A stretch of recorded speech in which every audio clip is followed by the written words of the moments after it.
नमस्कार, SPD news में आपका स्वागत है। पेश है 24 मार्च सोमवार सुबह 6:15 बजे राजस्थान की बड़ी खबरें। देश में इस समय औरंगजेब की कब्र को लेकर विवाद चल रहा है। इस बीच राष्ट्रीय स्वयंसेवक संघ के सर कार्यवाह दत्तात्रेय होस भोसले ने कहा कि क्या औरंगजेब भारत के लोगों के लिए आइकन हो सकता है? देश का आइकन कोई बारी होगा या फिर कोई और? इस पर चिंतन की जरूरत है।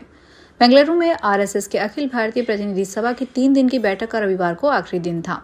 इसके बाद होसपाले ने प्रेस कॉन्फ्रेंस में विवाद को लेकर बयान दिया। उन्होंने कहा कि हमलावर सोच देश के लिए खतरा है।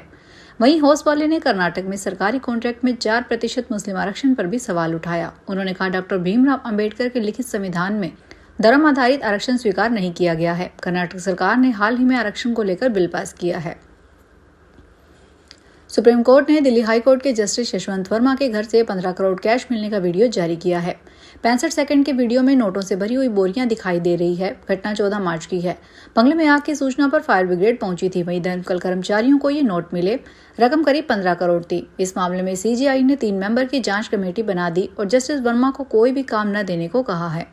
उनके मोबाइल फोन की जांच के आदेश भी दिए गए हैं। इस मामले में जस्टिस वर्मा ने कहा कि घटना के समय वे घर पर मौजूद नहीं थे और उन्हें फंसाया जा रहा है। राजस्थान में रविवार को राजस्व अधिकारी ग्रेड 2 और अधिशासी अधिकारी ग्रेड 4 भर्ती परीक्षा 2022 हुई। समाज शासन विभाग में कुल 111 पदों के लिए यह परीक्षा हुई। राजस्थान लोक सेवा आयोग की ओर से प्रदेश के 26 जिला मुख्यालयों के 1318 सेंटर पर परीक्षा आयोजित की गई। इसमें 1,20,574 कैंडिडेट शामिल हुए। अभ्यर्थियों को कड़ी चेकिंग के बाद परीक्षा केंद्रों पर एंट्री दी गई। भरतपुर में चेकिंग के दौरान एक युवती का जूड़ा और जूते मोजे खुलवाए गए। कई अभ्यर्थी देरी से परीक्षा केंद्र पर पहुंचे, लेकिन टाइम निकल जाने के बाद उन्हें एंट्री नहीं दी गई। इस दौरान वे मिन्नतें करते नजर आए। इससे पहले 14 मई 2023 को आयोग ने ये परीक्षा आयोजित करवाई थी। इसमें 1,96,483 कैंडिडेट शामिल हुए थे। बाड़मेर में भारत सरकार लिखी कैश वैन से डोडा पोस्ट की तस्करी की जा रही थी। पुलिस ने आधी रात में छापेमारी कर तो इसका खुलासा हुआ। वैन से 80 लाख रुपए 730 किलोग्राम डोडा पोस्ट की खेप पकड़ी गई है। वैन से 12 बोर की राइफल, 7 जिंदा कारतूस के साथ ही सिक्योरिटी गार्ड की यूनिफॉर्म मिली। इस दौरान आरोपी फरार हो गए। उनकी जगह के लिए जगह जगह दबिश दी जा रही है। इंटरनेशनल बॉर्डर इलाके के बाड़मेर स्थित गुड़ामलानी इलाके में पुलिस ने कार्रवाई की है। गुड़ामलानी थानाधिकारी देवीचंद ढाका ने बताया, नशे की तस्करी के लिए बदमाश नए प्रयोग कर रहे हैं। 22 मार्च की रात को जानकारी मिली थी कि सुनील, सुरेंद्र और नरेश नाम के लड़के बड़ी खेप ले जाने वाले हैं। इनके लिए आरोपी कैश वैन का उपयोग कर रहे हैं। यह वही वैन थी जिसमें कैश रखकर एटीएम तक ले जाया जाता है। बिना समय गंवाए गुड़ामलानी पुलिस आधी रात में लूनवा जागीर ग्राम पंचायत की भोलानगर गांव पहुंची। राजस्थान लोकतंत्र के सेनानियों का सम्मान विधेयक 2024 का पूर्व सीएम अशोक गहलोत ने कहा कि इस तरह के बिल सही नहीं है। वे लाते हैं, हम इसे बंद कर देते हैं। बिल में क्या लिखा है ये तो मैंने अभी देखा नहीं है। पता नहीं वे ऐसा क्यों सोचते हैं। ऐसे बिल आएंगे तो फिर कई सवाल उठेंगे। गहलोत रविवार को जयपुर में आजादी के लिए जान देने वाले क्रांतिकारियों के परिजनों के सम्मान समारोह के बाद मीडिया से बात कर रहे थे। 2014 के बाद से देश में कई पत्रकार, साहित्यकार और लेखक जिन्होंने सरकारों के खिलाफ लिखा, उनको बंद कर दिया गया। वे 1-1 साल तक जेल में रहे। कल को कोई सरकार कहेगी कि उन्हें पेंशन दी जाए। एक पत्रकार केरल से आया, वो 1.5 साल बिना किसी कारण के जेल में बंद रहा। कोई सरकार उसके लिए बिल लेकर आ जाएगी।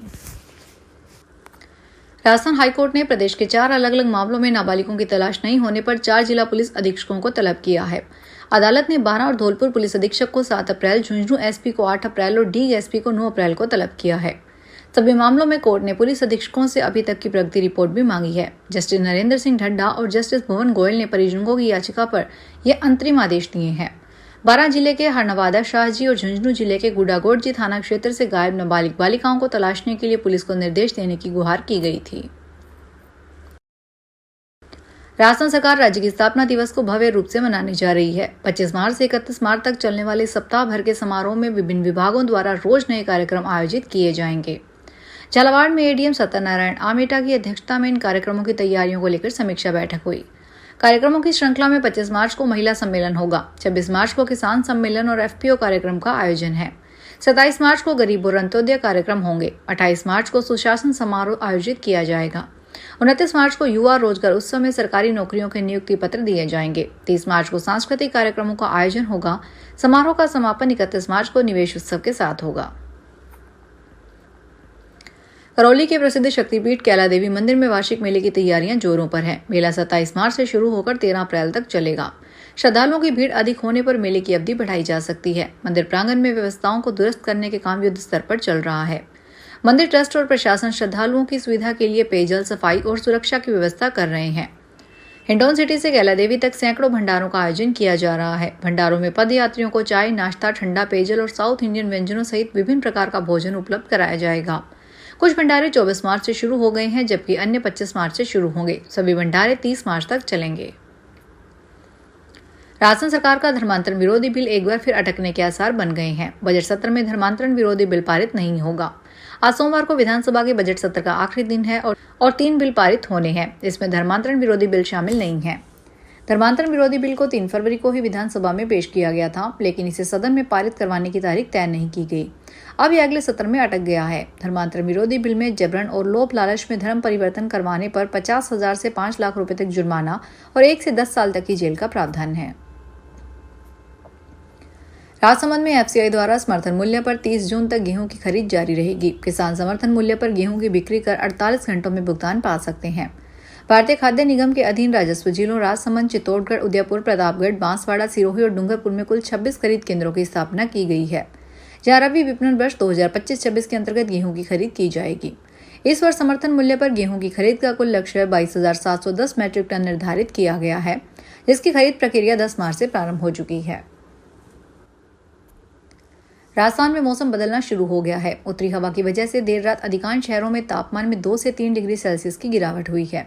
इसकी वजह से तापमान में 1 से 3 डिग्री सेल्सियस तक की बढ़ोतरी होगी। राजस्थान में पिछले 24 घंटों के दौरान मौसम शुष्क रहा तो अधिकांश शहरों में धूप रही।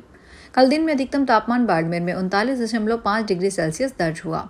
इसके साथ ही डूंगरपुर में तापमान 36.8, नागौर में 36.2, सिरोही में 36.4, जैसलमेर में 38.5, जोधपुर में 37, चित्तौड़गढ़ में 36.7 और कोटा में 36.6 डिग्री सेल्सियस दर्ज किया गया है। केंद्रीय संस्कृति एवं पर्यटन मंत्री गजेंद्र सिंह शेखावत ने महाराणा सांगा को गद्दार कहने को केवल तुष्टीकरण की ओछी राजनीति करार दिया है।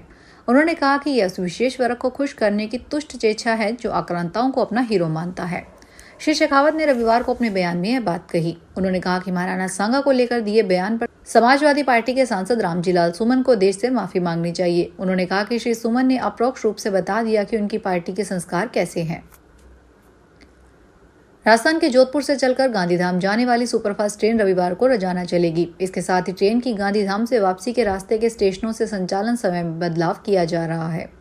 ट्रेन अब 1 सप्ताह में 3 दिन ही चल रही थी। जोधपुर डीआरएम पंकज कुमार सिंह ने बताया कि गाड़ी संख्या 2248-384 जोधपुर गांधीधाम सुपरफास्ट एक्सप्रेस का जोधपुर से 23 व गांधीधाम से 24 मार्च से रोजाना संचालन प्रारंभ किया जा रहा है। ट्रेन अब तक सप्ताह में 3 दिन संचालित की जा रही थी, लेकिन रविवार से यह नियमित रूप से चलने लगेगी, जिसमें यात्रियों को आवागमन में सुविधा होगी। वर्ष 2020 में आई रजनीकांत अभिनीत दरबार फिल्म में मुंबई पुलिस कमिश्नर को जेल की तलाशी के दौरान गेट पर संतरी ने रोक दिया था। ऐसा ही कुछ राजस्थान के जोधपुर सेंट्रल जेल में सामने आया है। यहाँ प्रशिक्षु आईपीएस अधिकारी एसपी हेमंत कलान अपने साथ मजिस्ट्रेट तहसीलदार की टीम लेकर 30 जनवरी को जेल की तलाशी लेने पहुंचे थे। उन्हें जेल इंस्पेक्टर ने यह कहते हुए रोक दिया कि अभी जेल अधीक्षक नहीं है। पुलिस 20 मिनट तक इंतजार करती रही। इसके बाद अनुमति मिली, लेकिन तब तक जेल में रखा सामान खुर्द-बुर्द करने की आशंका मानकर एसपी हेमंत खुद ही वापस लौट आए। एसपी हेमंत ने कुछ दिन रुककर 22 फरवरी को फिर दबिश दी। इस बार पुलिस सीधे जेल के अंदर घुसी तो एक बैरक की तलाशी में मटकी के अंदर छिपा कर रखे गए 2 मोबाइल फोन और कुछ केबल मिली। पुलिस ने अब जेल में संदिग्ध गतिविधियां होने का आरोप लगाया है। जयपुर विकास प्राधिकरण ने 777 नए आवासीय भूखंडों की सौगात दी है, जिसमें आवेदन प्रक्रिया 6 अप्रैल से शुरू होगी। इस बार गंगा विहार, यमुना विहार और सरस्वती विहार नाम से 3 नई आवासीय योजनाएं लाई जा रही है। बस्सी, चाकसू और दौलतपुरा में यह कॉलोनियां विकसित की जाएंगी। खास बात यह है कि यमुना विहार सबसे महंगी कॉलोनी है। यहाँ भूखंडों की आरक्षित दर 15,500 रुपये प्रति वर्ग मीटर होगी। फिलहाल बड़ी खबरों में इतना ही। ताजा खबरों को देखने के लिए चैनल को सब्सक्राइब करें। देखते रहिए एसपीटी न्यूज। धन्यवाद।